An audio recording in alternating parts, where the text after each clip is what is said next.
The Battle of Salamis in 480 BCE unfolded in the narrow straits between the Greek mainland and the island of Salamis, where the vastly outnumbered Greek fleet faced the full might of the Persian armada. After the Persian victories at Thermopylae and Artemisium, it seemed inevitable that Greece would be brought under the rule of Xerxes I. Yet Themistocles, the shrewd Athenian strategist, understood that numbers alone could not win in confined waters. He sent deceptive messages to lure the Persian fleet into the bottleneck, where their numerical advantage would turn into chaos. At dawn, the Greek triremes surged forward in disciplined formation, ramming and splintering Persian hulls, while oarsmen rowed to an unrelenting rhythm. The narrow straits prevented the Persians from maneuvering, and confusion rippled through their ranks. Xerxes, watching from a golden throne on the shore, witnessed his fleet collapse into disorder. By day's end, hundreds of Persian ships were wrecked or captured, and the survivors fled in disarray. This victory didn't just preserve Greek independence, it ensured that the ideals of classical Greece, from democracy to philosophy, would have the breathing room to flourish. Salamis shifted the entire course of the Greco-Persian Wars and remains one of history's most remarkable examples of using strategy and geography to turn certain defeat into decisive triumph. The Battle of Actium in 31 BCE was the climactic showdown that decided the fate of Rome and ended a century of political turmoil. On one side stood Octavian, the adopted son of Julius Caesar, determined to cement his control over the Republic. Opposing him was Mark Antony, Caesar's trusted general turned rival, allied with Cleopatra VII of Egypt. Their fleets met off the coast of western Greece, where the calm waters of the Ambracian Gulf became the stage for a duel that would shape the ancient Mediterranean. Antony's ships were large and heavily armed, towering over Octavian's smaller, more agile vessels. Yet these advantages came at a cost: slower speed and greater difficulty maneuvering. Octavian's commander, Agrippa, struck first by cutting off Antony's supply lines and forcing his fleet into open combat. When the battle began, Octavian's lighter ships darted in and out, harrying the enemy and exploiting gaps in their line. In a dramatic turn, Cleopatra's contingent suddenly broke away from the fight, sailing for Egypt. Antony, torn between following her and rallying his men, chose pursuit. Leaderless and confused, his fleet quickly collapsed. Actium was not just a naval victory.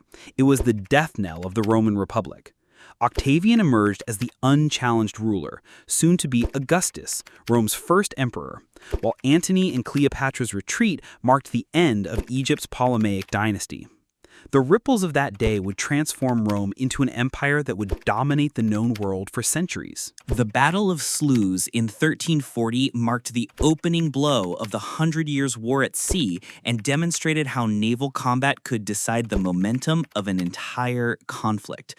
The English fleet under King Edward III sailed into the narrow inlet near the Flemish port of Sluys, where the French had anchored their ships in a defensive chain, lashed together to form an imposing floating fortress. This static formation seemed unassailable, but it also trapped the French fleet in a tight space with little room to maneuver. Edward, spotting their vulnerability, ordered a direct assault with his ships arranged in 3 squadrons. English archers, positioned high on the masts and decks, unleashed relentless volleys of arrows that swept across the French decks, cutting down crews before close combat even began. As English ships grappled alongside, the battle turned into a brutal boarding action, with swords, axes, and pikes deciding the fate of each vessel. The chained French formation became their undoing. Once a few ships were captured or sunk, the rest were hemmed in and easy targets. By day's end, the French Navy was virtually annihilated, losing most of its fleet in one afternoon. This victory gave England undisputed control of the Channel, allowing Edward to land his armies in France at will.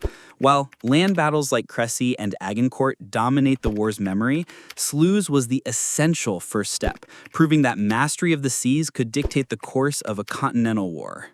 The Battle of Lepanto in 1571 was one of the largest naval engagements in history and the last great clash between fleets of oared warships.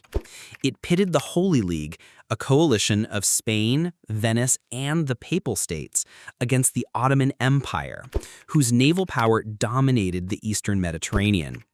The stakes were immense: control of maritime trade routes and the balance of power between Christian Europe and the Muslim world. Meeting in the Gulf of Patras, the two fleets faced each other in massive formations, each side fielding over 200 galleys. Don John of Austria, commanding the Holy League, arranged his ships in a straight line to maximize firepower and prevent the Ottomans from outflanking him. The Ottomans, under Ali Pasha, relied on speed, boarding tactics, and the fierce janissaries aboard their vessels. The battle began with a thunderous exchange of cannon fire, followed by chaotic close-quarters combat as ships grappled together. In the center, Don John's flagship clashed with Ali Pasha's in a desperate duel that ended with the Ottoman commander killed and his standard seized, a symbolic and strategic turning point. By the end of the day, the Ottoman fleet was shattered, losing over 30,000 men and most of its ships. Lepanto halted Ottoman naval expansion into the Western Mediterranean and became a celebrated victory in European memory, immortalized in poetry and art. Though it didn't end the Ottoman threat entirely, it proved that their navy was not invincible and that coordinated Christian forces could challenge their dominance at sea. The Battle of Gravelines in 1588 was the decisive clash that doomed the Spanish Armada's mission to invade England. After weeks of maneuvering in the English Channel, the massive Spanish fleet, commanded by the Duke of Medina Sidonia, had been unable to establish control of the seas or link up with its army in the Netherlands. English ships under Lord Charles Howard and Sir Francis Drake had harassed the Armada with superior speed and long-range gunnery, avoiding close combat where Spanish boarding tactics excelled. On the night of August 7th, the English sent fire ships, old vessels packed with pitch and gunpowder, drifting into the anchored Armada off Calais. The sudden chaos forced the Spanish to cut their anchors and scatter into open water. The next day near Gravelines, the English pounced, pressing their advantage with relentless cannon fire at close range. The Spanish galleons, designed for carrying troops rather than dueling in heavy seas, struggled to respond effectively. Several ships were damaged or sunk, and the tight defensive crescent formation was broken apart. Though the Armada retained much of its strength after the fight, it was driven into the North Sea, unable to regroup. Storms and shortages plagued the retreat, and the voyage home became a disaster. Gravelines was the turning point, not just for the campaign, but for the balance of naval power in Europe. England's survival allowed it to expand as a maritime power, while Spain's aura of invincibility was permanently shaken. The Battle of Scheveningen in 1653 marked the climactic and bloodiest engagement of the First Anglo-Dutch War, fought for dominance over global trade routes. By midsummer, the Dutch Republic faced economic strangulation from an English naval blockade that was choking off its commerce. Admiral Martin Tromp, the Dutch fleet's revered commander, led his ships out to challenge the English under General at Sea George Monk. The battle unfolded off the coast near The Hague, with both sides fielding over 100 ships. The fight began in the early morning, with cannon fire echoing across the North Sea as the heavily armed ships maneuvered for the weather gauge. English gunnery was more disciplined and better coordinated, while the Dutch relied on close-in aggression and rapid boarding attempts. Hours of brutal exchanges shattered masts, ripped sails, and littered the sea with debris. In the thick of the action, Tromp was struck by a musket ball and fatally wounded, a devastating blow to Dutch morale. Nevertheless, the Dutch managed to keep the English from tightening the blockade entirely, salvaging a strategic draw from what could have been a complete collapse.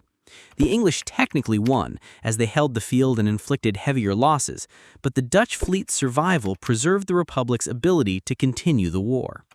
Scheveningen demonstrated how vital naval supremacy had become, not just for warfare, but for the very lifeblood of trade-dependent nations. The Battle of the Saints in April 1782 was the decisive naval engagement of the American Revolutionary War in the Caribbean, shaping the peace negotiations that followed. The French fleet under Admiral Comte de Grasse sought to capture Jamaica, Britain's most valuable sugar colony, as part of a grand strategy to end British dominance in the West Indies. De Grasse commanded 33 ships of the line, facing a British fleet of 36 under Admiral Sir George Rodney. The confrontation unfolded near the Saints, a small group of islands between Guadeloupe and Dominica. For days, the fleets shadowed each other, each waiting for the right moment to strike. On April 12th, shifting winds allowed Rodney to execute a bold and controversial maneuver known as breaking the line. British ships sailed directly through gaps in the French formation, isolating enemy vessels and concentrating fire on them one by one. This tactic caused chaos among the French, whose ships became scattered and unable to support each other effectively. Several French ships were captured, including de Grasse's flagship, the Ville de Paris. The defeat ended French hopes of taking Jamaica and restored British control over the Caribbean. While it did not reverse the outcome of the war in North America, the Battle of the Saints reaffirmed Britain's naval dominance and demonstrated how tactical innovation could overturn even a well-prepared strategic plan. The Battle of Navarino in 1827 was a rare moment in naval history when three great powers, Britain, France, and Russia, joined forces in a single decisive action. The conflict arose from the Greek War of Independence, where Ottoman forces, backed by Egypt, were attempting to crush the Greek revolt. To prevent a massacre and pressure the Ottomans into negotiations, an Allied fleet sailed into Navarino Bay, on the southwestern coast of the Peloponnese. The Allies brought 27 ships of the line and frigates, facing about 60 Ottoman and Egyptian vessels anchored in a tight defensive crescent. The plan was to intimidate, not to fight, but tensions escalated rapidly when a small spark, reportedly the firing of a single musket, ignited a chain reaction. In the confined waters, ships could barely maneuver, and the engagement turned into a close-range slugging match. Allied broadsides ripped through the Ottoman ships, many of which exploded or burned, turning the bay into an inferno. By sunset, the Ottoman-Egyptian fleet was annihilated, over 50 ships destroyed, while the Allies suffered minimal losses. This overwhelming victory effectively secured Greek independence, though it also embarrassed the British government, which had hoped for a diplomatic, not a destructive outcome. Navarino became the last major battle fought entirely with sailing warships, marking the end of an era in naval warfare. The Battle of Tsushima in May 1905 was the dramatic climax of the Russo-Japanese War and a stunning demonstration of Japan's emergence as a modern naval power. After months of conflict, Russia sent its Baltic fleet on an extraordinary 18,000-mile voyage to the Pacific, hoping to break the Japanese blockade of Port Arthur and turn the war's tide. Led by Admiral Zinovy Rozhestvensky, the weary Russian fleet finally approached the Tsushima Strait, the narrow passage between Korea and Japan. Waiting for them was Admiral Togo Heihachiro, with a fresh, well-trained fleet that had already proven its effectiveness in earlier engagements. Togo maneuvered his ships to cross the T of the Russian line, allowing his battleships to unleash full broadsides, while the Russians could only respond with their forward guns. Japanese gunnery was devastatingly accurate, and by nightfall, the Russian formation was shattered. In the chaos, Japanese destroyers and torpedo boats attacked relentlessly, sinking or crippling ship after ship. By the end of the battle, 21 Russian vessels were sunk, 6 captured, and only a few managed to escape. The victory not only ended the war in Japan's favor, but also shocked the world, as it marked the first time an Asian nation had decisively defeated a European power in modern warfare. Tsushima cemented Japan's status as a dominant naval force in the Pacific and reshaped the balance of power in East Asia for decades to come. The Battle of Jutland in 1916 was the largest naval clash of World War I and the only full-scale engagement between Britain's Grand Fleet and Germany's High Seas Fleet. For months, both sides had probed and skirmished in the North Sea, but neither dared risk a decisive encounter. until the Germans devised a plan to lure part of the British fleet into a trap.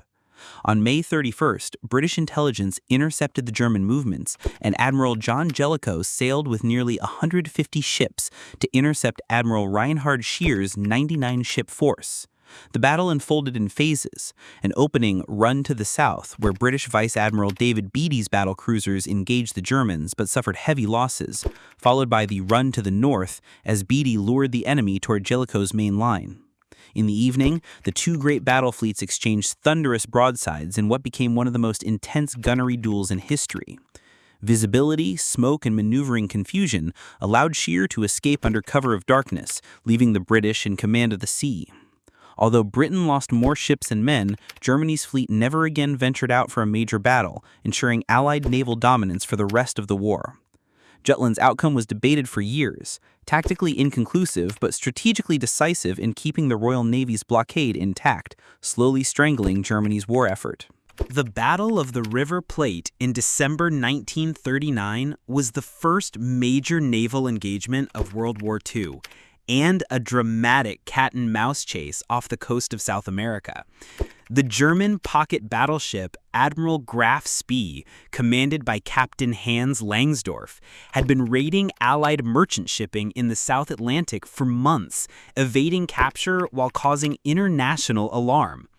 On December 13, the British cruiser squadron under Commodore Henry Harwood, consisting of HMS Exeter, HMS Ajax, and the New Zealand cruiser HMS Achilles, intercepted the Graf Spee near the River Plate estuary.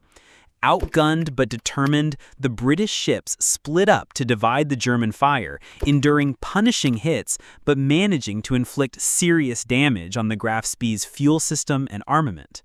Langsdorff broke off the fight and sought refuge in the neutral port of Montevideo, Uruguay. There, Allied diplomatic pressure and intelligence trickery convinced him that a superior British force was waiting just beyond the horizon. Facing dwindling options and unable to make repairs, Langsdorff scuttled the Graf Spee rather than risk his crew in a hopeless battle.